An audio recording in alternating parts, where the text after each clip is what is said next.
I'm Karen Cherry Brown, and welcome to another episode of Prevailing Through Pain.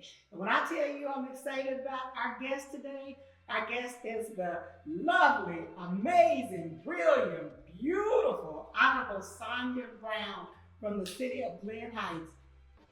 Oh, you don't know, I've been waiting on this. I know, me too. But more than anything, I'm just so happy to be in your presence because you are just a beacon of light and you are a ball of energy that I always love to be around. I'm so glad our schedules finally synced and I am here in the hot seat to tell you how I prevail through pain. Thank you so much for being here. With that being said, just tell us a little bit about your humble beginnings. Yeah, so my humble beginnings began in 19. Yeah. Okay. And it's always funny when I tell, when I'm out speaking to young children or some of the young scholars, and they'll say, well, you know, Miss Brown or Mayor Brown, how old are you? And if I begin to start with the year 19, they think that that's like the Stone Age. I know. Yeah. And not long ago, I needed to show my ID to go into an establishment. And I said to the young lady, I said, I know you didn't calculate my age that quickly. She said, oh, no, I just saw the 19 and I knew you were old enough to get in. I was like, okay. But yeah, born in 1972. And during that time, that era where, you know, the movement was strong, I remember wearing my dashikis, my bell bottoms, my braids. Grew up with activist parents who were very heavily involved with the movement. And my parents always taught me to leave my community better than it was when I got there. So I said, okay, that's just something that kind of stuck with me. But matriculated through Dallas ISD public schools. I'm a strong supporter and advocate for public education because I do believe that that is our constitutional right. And we'll probably get into that at some point, how the state, I feel, is trying to take that away from us. If not today, another time. But just went through life, learning, picking up on everything I could, growing, asking those questions, observing, making sure that if I saw someone stumble, I did not fall and stumble in that same manner. I believe that we were designed to learn from others' mistakes so that we don't make those same mistakes. And speaking of that, you said designed to learn from others' mistakes. Yes. And where you said education, I feel as though that's one reason history is being removed. Because I happened to stumble upon a podcast the other day, made me sick to my stomach, and I lost it because it was live. Yeah, I was trying so hard to give let me in on the platform so I could speak. Yeah, but it was a group of young African American men. Okay, they were debating about DEI and about DEI in Black history. Good. So one was saying, I don't know why they will still want to talk about all that old stuff. That stuff is in the past. That has nothing to do with now. Why don't they want to talk about all the people the Black people that are making money, this, that, and the other? And so I'm thinking, and that's why I was trying so hard to get in there. And I kept typing things because some were saying, well, I believe that we should talk about it. Right. One says, well, DEI, you know, all they did, this is African-American man. Wow. They put these Black people in positions that weren't qualified just so they could meet that DEI quota. Oh my God. Really? Were they young? Yes. Yeah. Then an older African-American woman, the hair on the back of my neck stood up because I wanted them to say, you have to know where you came from to understand. You came to know where you currently are, and you need to know where you came from. Not only to know where you are now, where you're going, but also to know where others came from. And this is the epigenetics that we're living in today. It is cyclical. It's following us. So if you understand how a race, let's just remove Blacks out of it for now, African Americans. If you remove that, right, and you just look at any race, in order to find out where they are currently and why they are the way they are now, and possibly try to project the trajectory of that, you have to understand the people that oppressed. You have to understand the oppressor. So that's one of the reasons that you have to really, really pay attention to Black history and focus on DEI. But the other thing is this, and It may have been on Martin Luther King Day, which was January 19th, I believe. We celebrated it this year. His actual birthday is January 15th. And I always remember that because I have a cousin whose birthday is also January 15th. But I posted a picture of him in color. And I was intentional about posting a picture of him in color because most of the time when we see pictures of the civil rights movement or we see pictures of Dr. Martin Luther King or Stokely Carmichael or Malcolm X or Fred Hampton or the Black Panther Party, Angela Davis, they're always in black and white. That's by design. That's for us to think, or for some to think, that this happened so long ago. But when you actually do the math, it wasn't all that long ago. And I believe that that's why a lot of our youth are so detached from the civil rights movement, and they are so detached from the struggle. They're so detached from why we, us Gen Xers, are so passionate about it. The millennials, the Gen Zers, Gen Alpha, they don't even know what a civil rights movement looks like. They don't even, civil rights, what? You know, because they were born in the era of technology, the era of the cell phone. They were born, they came out of the womb swiping on cell phones. So it's like, it's one of those things where we have to be very, very intentional with how we talk to our youth about the civil rights movement, how we talk to young adults about the struggles and why we are where we are, right? And to, you know, going back to the point of education, give me one day that anyone can go through and not benefit from an invention of an African American. That part. That's what so many people fail to realize. You know, we are masterful at taking our pain and prevailing. We also have to do a better job with our dietary needs, our dietary consumption. Because unfortunately, you go back to that heinous institution of slavery, the way we were fed and the way we were forced to eat, to survive, just to live, just to thrive, just to live. You look at everything that we were fed, and that has become a part of our makeup, right? It's kind of become a part of our DNA. And it is why so many of us suffer with hypertension, diabetes, heart disease, you know, because it just is. There are some individuals who are on hypertension medications, but their hypertension won't go down. It's probably just because that's where they live. For them, it's going to always be high, and it's going to be a result of hereditary, the bloodline. It was hereditary for them. But when we look at all of that, we're still prevailing. You know, we're still moving forward, but it's that educational component that we are missing. I remember growing up, waking up, and what do we do on Saturday mornings? You hear music playing and we cleaning the house. My mom and dad were playing Stevie Wonder's song, and it was a song that basically went through Black history. And I'm going to have to find the name of that song so I can give it to you. But it basically talks about all of the inventions of Black people and where we are today. And I was like, okay. It talks about Crispus Attucks. It talks about the Blacks and those individuals who shaped this country. And now here we are. They don't want us to live. They don't want us to thrive. But where does this come from? I feel like it comes from a fear.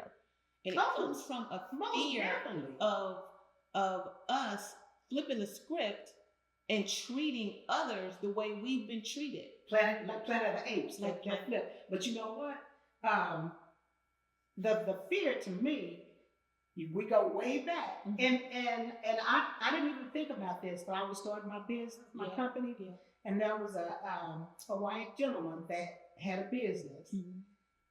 And I went to him and I said, I'm going to start a company, and you know, and I need help. I've been trying to get sales guys, this, that, and other. He said, Karen, sell your own company. He said, this is what he said. Okay. The white man, he said, well, I'm going to take that back. The world knows the hardest working person is the Black woman. Wow. And he said, you're going to sell yourself because we know We know where the strength comes from. Yeah. So we're gonna take it back to slavery, Mm-hmm. where the black woman out in the field, then she trying to take care of her family, then she take care of master's family, even breastfeeding master's child. I know I went there. So the fear is even building the White House, right, doing all the things that we did from the beginning of time. Right, right. That's what the fear is, because they knew who the strength was and is. And let's touch on that field thing for a moment. Mm-hmm. Because I don't know how many of our young scholars realize that Black women, enslaved women, sometimes gave birth in the field and kept working. It's insane. The fact that we are still here, thriving, prevailing through all the pain, is something that definitely needs to be studied. Mm-hmm. Because there are documented instances of enslaved women actually giving birth in the field and continuing to work. When I tell you, we are a strong and mighty people. Mm-hmm. We are a strong and mighty people. Mm-hmm. But to your point, when you look at everything that Black women have done, you're absolutely right. That is exactly what they fear. It's that strength, and it's the not knowing how we have survived all of this. Everything that was given to us, placed upon us, thrown at us to annihilate us, hasn't. In fact, it's only made us hungrier. It's made us better. It's made us stronger. It's made us bigger. Because why? We're not bitter. We're blessed. Mm-hmm. And we weren't made for basic. Yeah. You know? We're at a point now, I think America is at a crossroads. What are we going to do? If you notice, Black women are still probably the highest voting percentage out there. We get out there, we do what we need to do, but we are tired. So that's why when folks are coming to us now saying, hey, will you help us with this? Will you help us with that? The answer is no, we will not. We're resting right now. Mm-hmm. Because there is something that is going to come, and we need to be ready for that. Exactly. We've got to be strong enough for that. We know when it's time to just rest. And right now, it's a really, really weird time in America to be Black, to be in America, to be an elected official is just really, really crazy right now. It's almost scary. Because we don't know. It's like every day I go out, I'm always having to look over my shoulder, not knowing if someone knows who I am based on, just facial recognition. But it's really, really weird. This last election cycle for me was crazy. I'm like, where is this hatred coming from? How did we get here? How did we get here? It's just really weird. But I prevailed through pain, taking roughly 76% of the vote. And was reelected to a second term of mayor of the wonderful, wonderful city of Glen Heights. But it's just really, really weird. It's a really awkward time that we're living through right now. Yeah. I shouldn't say this, but I'm shocked that anybody got there and run against you.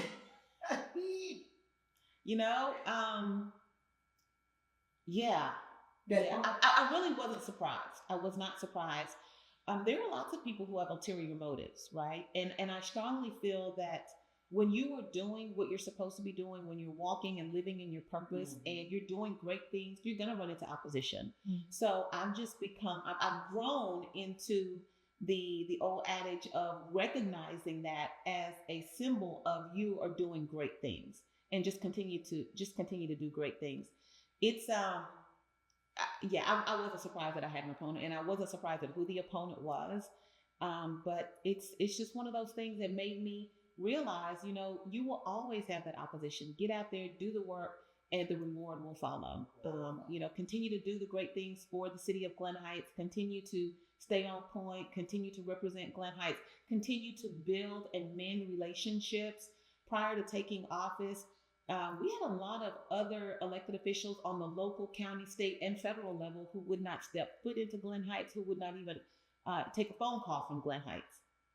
And so prior to even being elected in 2018, I was working on those relationships, mending those relationships, fixing those broken areas and patching up things that needed to be patched up.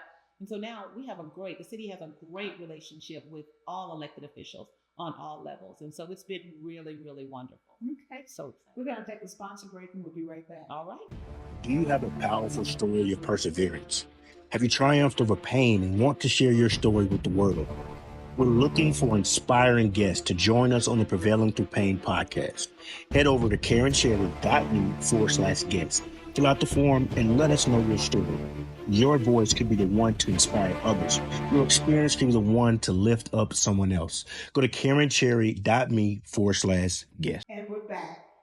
So, you were talking about having an opposition, but you won. But always, what was the grace of God? Because you're supposed to be in that seat, and that's because you do such a phenomenal job. And we were talking about this past election, so I'm gonna talk about the elephant in the room. Yeah. Because Miss Congresswoman Jasmine Crockett. Yeah.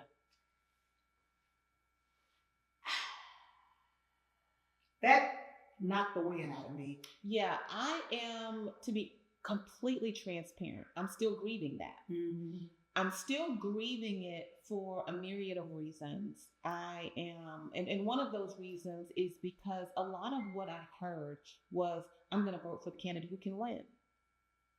To me, that just makes no sense, because if you vote for them, they'll win. Then they'll win. All of the individuals who said, I'm going to vote for the candidate who can win, and did not vote and did not cast their ballots for Congresswoman Crockett, if you had voted for her, she would have won. So that's what I'm just not, I'm grappling with that. Mm-hmm. But the more I pray on it, the more I meditate on it, the more I look at it, and the more I have those hard and tough conversations, I'm hearing a lot of people say they just couldn't see themselves voting for a Black woman. I know. And so for me, that's really, really odd. And I would at first say that I don't know where that's coming from, but I really do know where it's coming from. And it comes from the epigenetics. It comes from the mindset of an enslaved people. Mm-hmm. It comes from a disposition toward the very being that has birthed this nation, that has carried this nation, that has literally and figuratively nursed this nation. Why wouldn't you vote for a Black woman? Yeah. Well, a Black woman that's more than qualified, that has proven herself, that has gone to fight Right. time and time again. Time and time again. And that was one of the things that bothered me. So I had nothing against the person she was running for. I'm looking at the times that we're in. Times that we're in. So it's not getting acquainted with what's going on. It's someone that's already there. Yes. Because we needed someone in the trenches. Yes. That understands all that. And you know, these are things that bothered me. And this was by some women and some people of that look like me, that said, well, she needs to soften it. She needs to tone it down. Right. She needs to respect the president. Right. I'm sorry. Respect who? Yeah. Okay. Respect is something that you earn, not just because you have a title. Right. And that's what bothered me. Wow. You know, and I was just like, really? Where does this come from? Mm-hmm. And I'm going to say self-hatred is a real thing. That's what I was about to say. It comes from self-hatred. It's it a comes real from thing. a deep jealousy, and it comes from a level of envy that I can't even begin to fathom. It's like they don't even want to have what you have. They just don't want you to have it. And I don't understand that. I just don't understand that. Going back to what you said about someone who's in the trenches and someone who knows what's going on, someone who's tried and true. She knows... Congresswoman Crockett is probably overqualified to be a senator of the state of Texas. And when you look at the amount of money that was thrown into a campaign against her, that speaks volumes, and it tells you everything you need to know. Because why isn't that money being targeted toward her opponent? What is it about her that makes her so feared? You know, why is she feared? Because you know that if she wins, if she had won, she would, of course, made sure that we were doing what needs to be done for everybody in this state of Texas. Congresswoman Crockett has been a strong ally to the city of Glen Heights. I have to thank her publicly. Congresswoman Crockett, thank you so much for all you have done and you continue to do for the 715-154 area code of zip code of Glen Heights. Thank you so much for everything that you are doing and continue to do. Although we have some people out there who are just in strong opposition of you, I'm giving you your flowers right now. But if it weren't for her, we would not have been able to upgrade our emergency warning system. If it were not for her, we would not have a lot of the infrastructure projects covered that we have covered. So again, thank you from the bottom of my heart and on behalf of all 21,000 Glen Heights residents, thank you. I just don't understand. No, I do understand. It just hurts my heart that we have so many people, so many Black people who were just against her and told her that she needed to tone it down. Nobody's telling anybody else to tone it down. It's only when it comes to Black women, but there's a double standard there, you know. There's definitely a double standard when it comes to how we are supposed to act. We as Black people are supposed to act as opposed to anybody else. You know, it's like, why? Why is that double standard there? Gone are the days of us being meek and mild and docile, right? We are who we are. We are unapologetic. We're unafraid. We're unbought. We're unbossed. You know, I got to throw in my Shirley Chisholm there. But we are unbought and unbossed. But I always like to say unafraid and unapologetic as well, because if we don't, then people will just walk all over us, you know? I strongly believe that we are treated a certain way because we actually tolerated certain behaviors of others. And so when you tolerate a behavior, you're actually encouraging that behavior. And we got to stop that. And then you got someone that steps out of that norm of what they call the norm. Yeah. And we're the angry person. Yeah. Then we become angry. Yeah. Yeah. We become angry and we become aggressive. We can't be assertive. We can only be aggressive. Those are the labels that are placed upon us, right? And for a long time, you know, we just have to get through those labels. And once we can knock those labels down and just keep going, which is what Congresswoman Crockett is doing, she's still in D.C. after suffering this defeat, working on behalf of Texas 30. You know, and let's start with, if we want to go back for just a moment, let's start with the whole racially gerrymandered maps. You know, what is it? You can't win fair and square. So you have to figure out a way to rig the system so that you can win and you can try to retain power. People often wonder or ask, why do Blacks excel in sports? That answer is very simple. Blacks excel in sports because the rules are set. You can't change the rules. If we know the rules of engagement in anything, whether it be politics, whether it be sports, whether it be family, whether it be healthcare, once we know the rules of engagement, we will excel. So because this whole political landscape keeps changing the rules, that's why we are facing so many hurdles. But again, if you look at sports, NFL, football is my favorite, followed by basketball. The rules are set. We learn the rules, we excel. But when you have individuals, when it comes to the political sphere, who like to come in and change the rules, that's why we are facing the political hurdles that we face. This last election, with the changing of where you can vote, it's like we've been voting anywhere within the county, in Dallas County, we've been voting anywhere for how many years? Exactly. And then you change it at the last minute? Okay. Note taken. But what's going to have to happen is we have to wake up. We have to understand that if they're playing chess, we also need to be playing chess. Right. If they're going to operate in a certain manner, we need to take note and operate in that same manner. You know, and so I'll be making a few phone calls here to some individuals to find out next steps. But we've just got to make sure that if we're going to play the game, we know all the rules of engagement. Exactly. We know all the rules of engagement. I text Congresswoman Crockett, and I know people when we going through a period and someone says, well, God is in control, and God is in control. Yes. And I still say God is in control. Yes. But I told her, I said, you're bigger than this. The same thing you said. That's what I told her. I said, you're bigger than this. Absolutely. Absolutely. So get ready for whatever it is. Whatever it is. Next. Whatever it is. And when I said I was going through the grieving process earlier, I like really mean that. It's like some days I'm good, some days I'm bad. Some days I'm okay, some days I'm like, man, what is going on?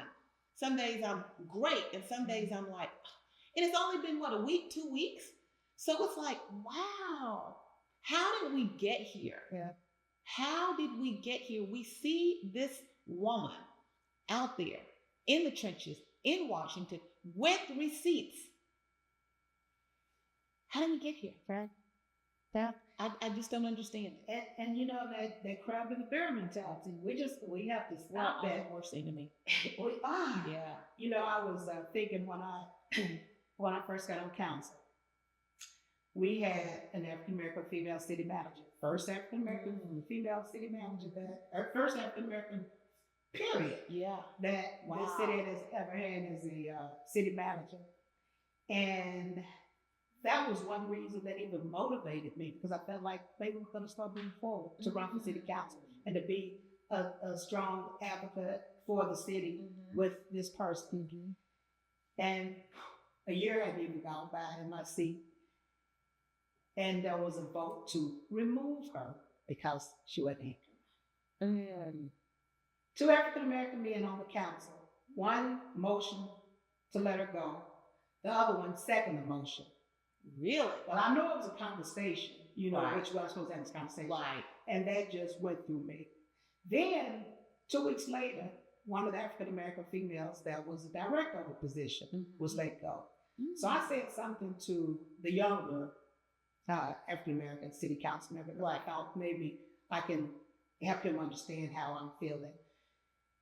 So we're out walking, and I had my shades on, and I'm talking to him, and I said, this is his Willie Lynch syndrome. I don't understand. I said, we just, you take somebody strong and you just rip them apart so the rest of the slaves can see that. And I said, and I'm one of these African American females in that age group that these women are in. And so to know that they are intelligent, more than qualified, Right. and because somebody doesn't like the way they're acting, we get rid of them. We just shush them. And so he said, well, that's where you're wrong. And I said 2 African American men, and I said the one motion, he said, that's where you're wrong. And I said, what? Because I'm sitting there. He said that I'm African American. This man is as dark as my pants. And I know he'll see this podcast, but he said it, so it's okay. Wow. Okay. He said, you assume I'm African American. I get my glasses like this. I said, well, what are you? He said, I have Indian in me. Oh. I said, well, who does not? Right. And then I said, what does your birth certificate say? He said, well, I'm married to a white woman. What does your birth certificate say? He said, my kids are mixed. I said, what does your birth certificate say? Again, that self-hatred.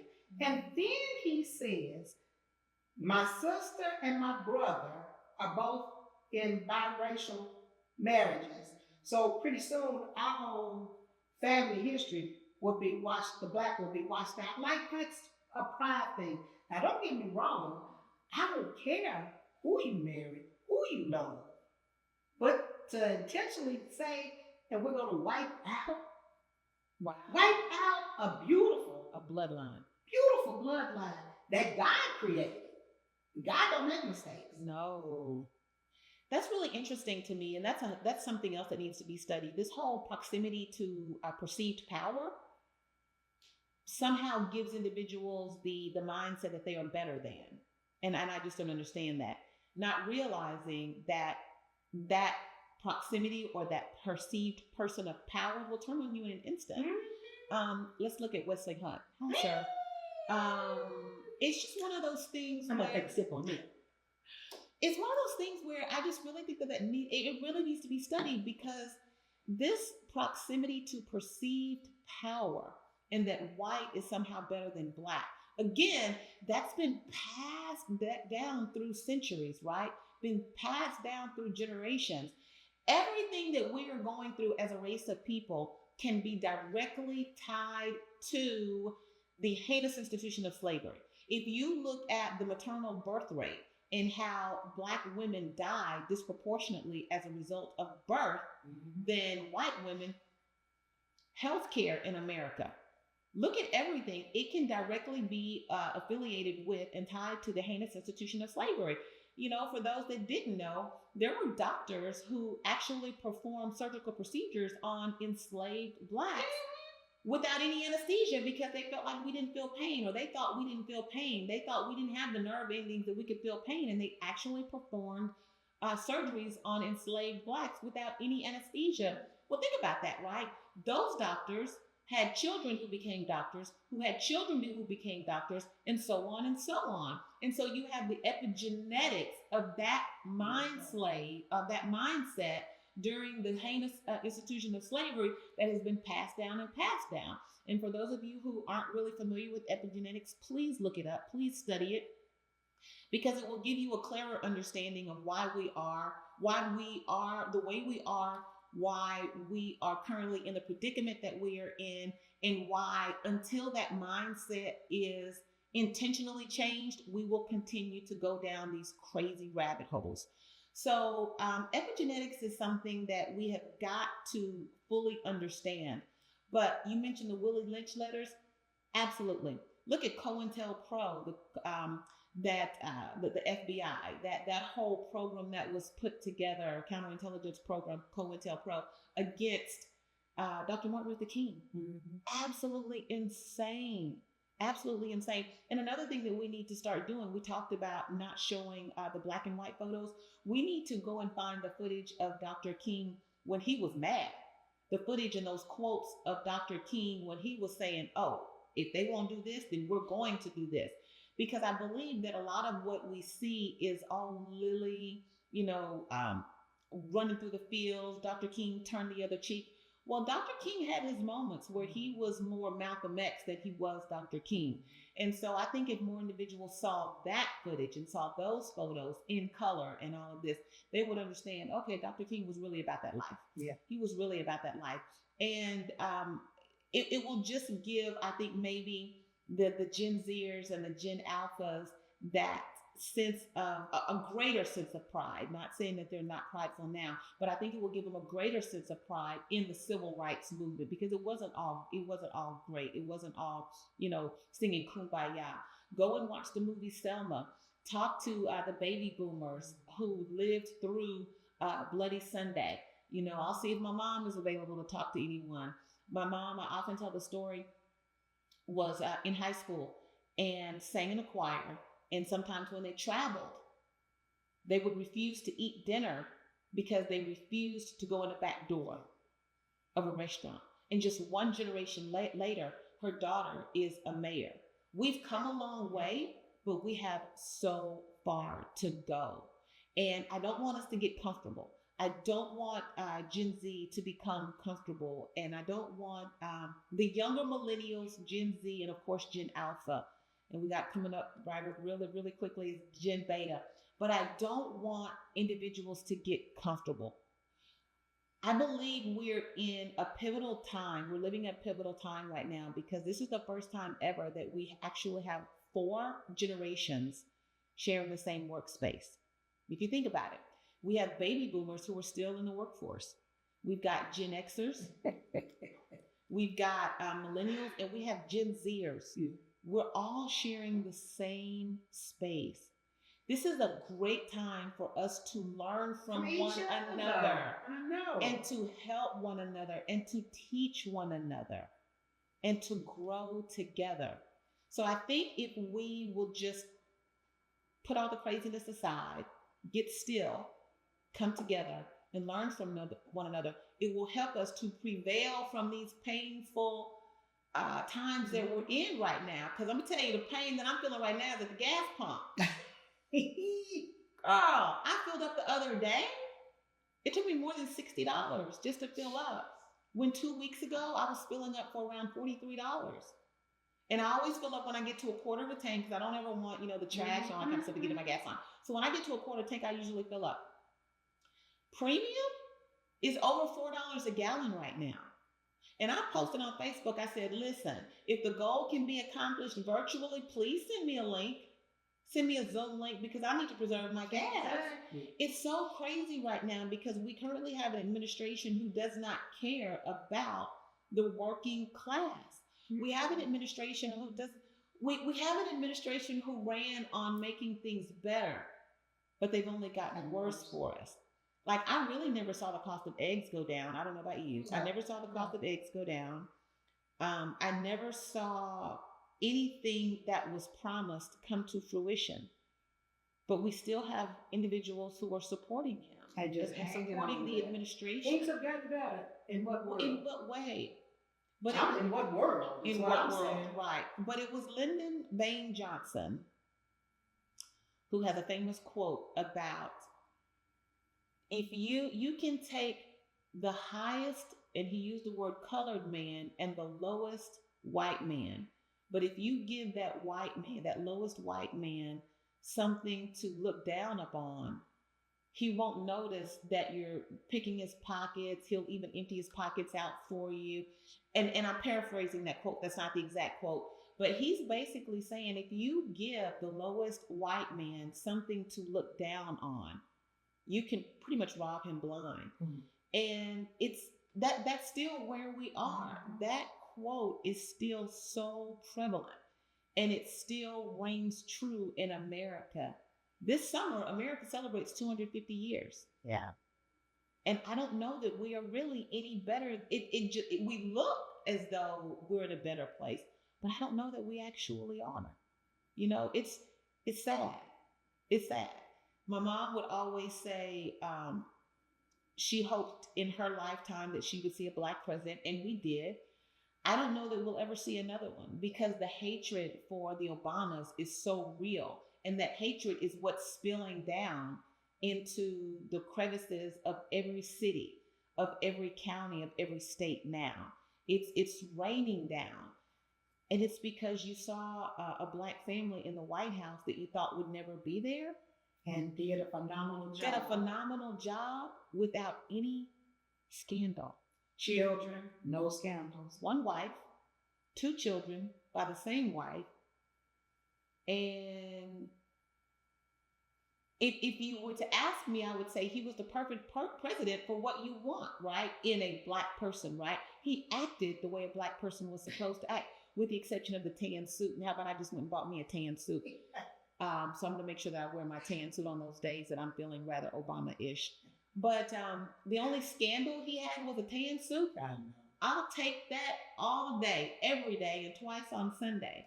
But he acted the way a Black person is supposed to act, but there was still this hatred for him, and that hatred is spilling out, and it's making everything just so difficult, but it's rooted in racism.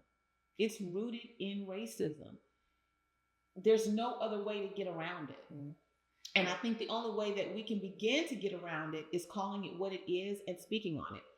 We hate to use that word racism, and people always say, why are you making this a race thing? Well, I didn't, but I am pointing out to you why it is.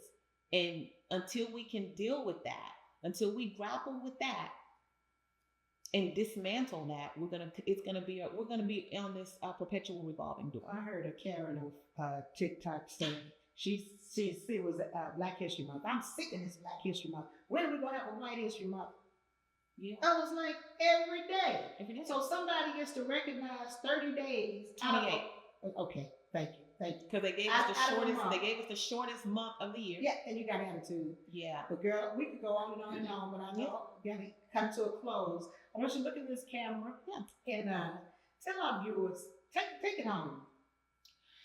So we started out discussing prevailing through pain. And we went in a different direction, but we still brought it back to prevailing through pain. And what I was going to mention also is part of the pain that I have prevailed through was being a teenage mom. I graduated from high school at the age of 16. I had my daughter at 17, just 1 month shy of turning 18. And it was painful initially because you become a statistic, you become a stereotype, and there's lots that you have to go through, lots of hoops that you have to jump through, lots of rings of fire that you have to fly through without getting burned. But I did it. So I want everyone to know that it can be done. You can prevail through pain no matter what that pain is. Take that pain and turn it into progress. Take that pain and turn it into a triumph, right? You don't have to allow it to sideline you.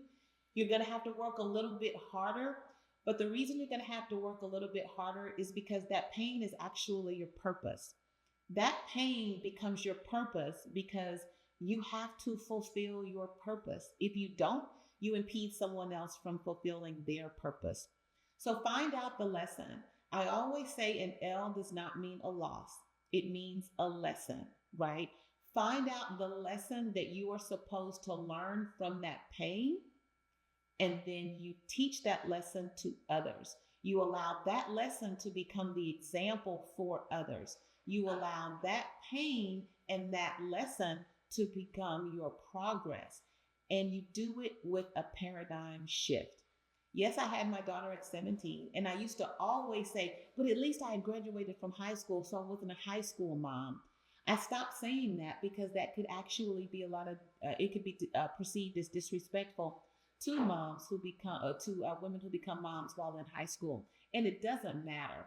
What matters is that I have my daughter. She's now 35 years old. She is a beautiful, beautiful wife and an exemplary mom to my 5 grandchildren. And I absolutely love her for that.